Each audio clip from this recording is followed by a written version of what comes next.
Hello, this is Mike, NoStressMike.com. Thought I'd share a little bit with you. I've been making plans. I'm always thinking. I'm always ready to make changes. Seldom do I get set in my ways. It has to really be something before I do get set in my ways. And this is one of these things that don't get set in my ways. I talked about we're having on a three-man militia. They'd be food for cooking and stuff like this. Now we are in our own area. I guess you'd look at it like a subdivision kind of thing, except for we're out in the country, and we have natural barriers, and that's what we're doing. Now, I was thinking to pull the community together. There were certain things that we would have to do, and now I've been giving it even more thought and being more realistic on how something like this is going to work in the way of food. And even the people that I work with we're trying to get all this stuff organized, stuff like that. We don't agree on a lot of stuff. We don't agree.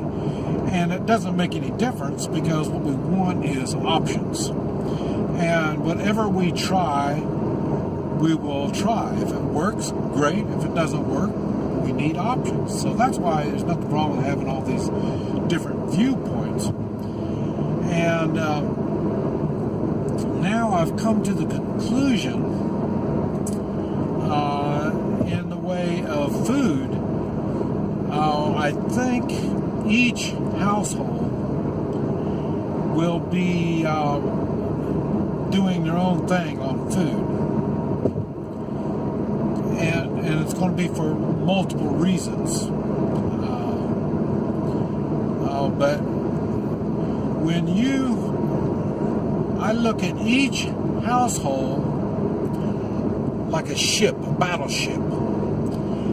And so each household really needs to defend themselves. Now, at the same time, these battleships will all kind of come together and kind of watch each other.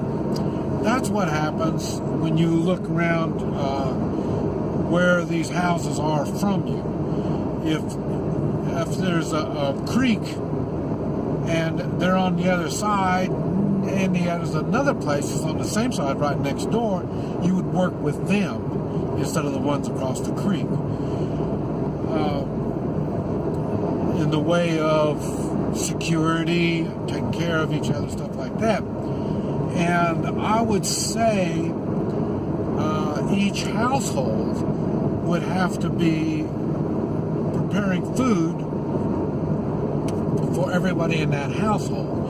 And whoever's got that household would be the captain of that ship.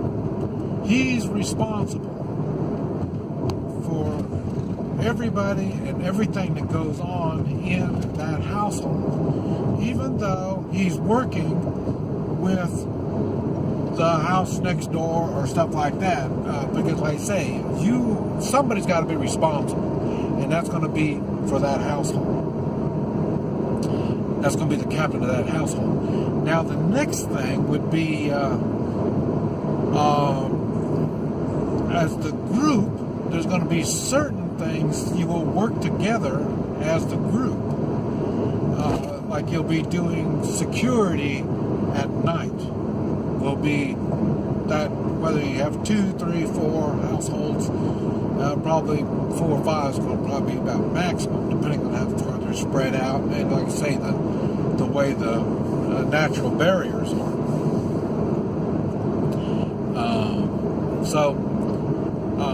So you might be working with a bigger group, And when you are producing your own food, there might be a time, once you all start figuring out how this works, it might be that group, 2 houses, 3 or 4, 5 houses, might be cooking for all of these houses.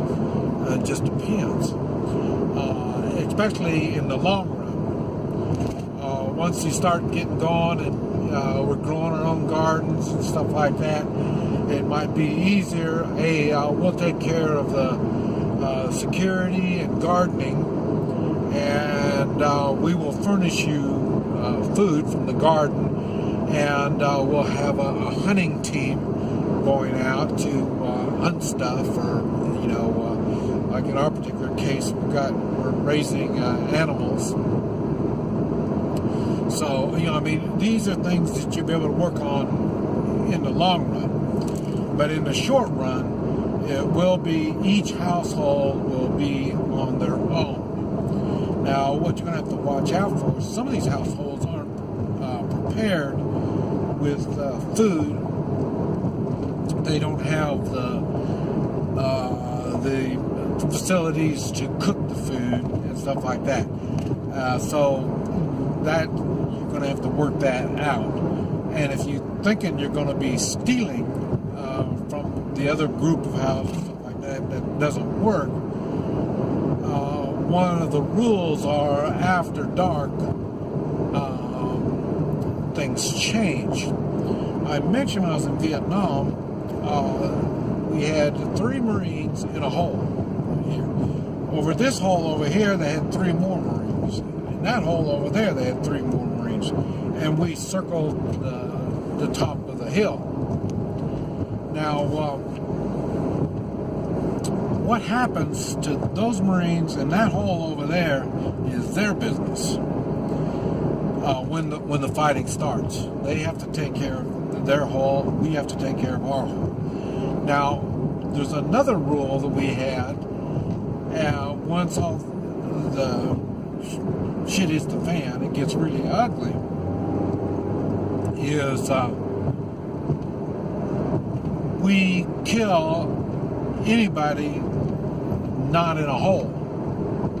So you don't want to be jumping up and running over to that hole and see if you can help them, because they're going to shoot you. So that's basically the same way I think would be a good way to run your household. At night, when it gets night, let's say there's 4 houses working together. Okay, you might have a 2-man fire watch team. While everybody's sleeping, these 2 will kind of go around. You need 2 to watch each other, make sure you're okay.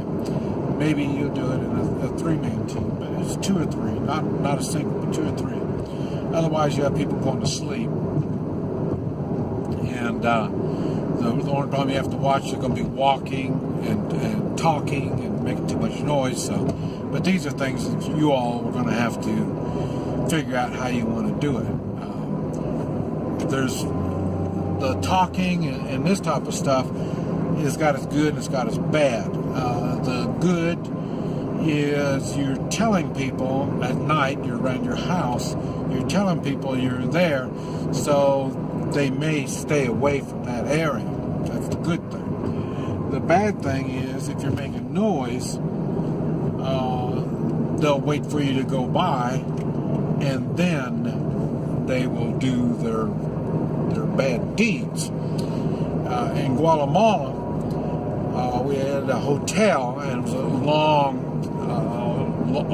hotel, and we had our security guard had a whistle, and he would blow his whistle. One thing, like I say, it told the people that are trying to get in, sneaking around, stuff like that, the security guard's coming.